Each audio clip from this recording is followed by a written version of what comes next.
tous, on parle beaucoup de télétravail au quotidien, c'est un sujet encore bien prégnant dans nos organisations, mais on parle très peu du management et des enjeux du management en télétravail. C'est pas forcément évident.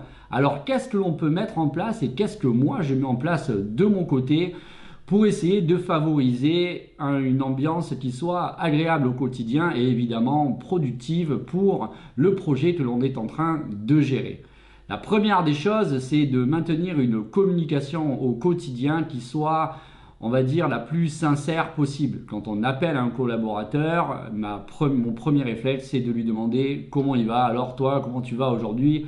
Est-ce que tout va bien? Avant de parler de travail. Il faut essayer de favoriser du challenge et ça peut passer aussi par produire en tant que manager des documents internes qui soient un petit peu modernes, un peu peps, un peu pétillants, de manière à donner de l'énergie dans le projet parce que en réalité, quand on est en présentiel, eh bien, on est dans le même bureau, il y a énormément d'émulsions, on se parle, on se donne, on se rend compte de la situation en ce moment. Voilà, j'ai été contacté par exemple tel client, là j'ai un blocage sur la partie logistique, l'équipe de développeurs est en train de travailler sur cette feature.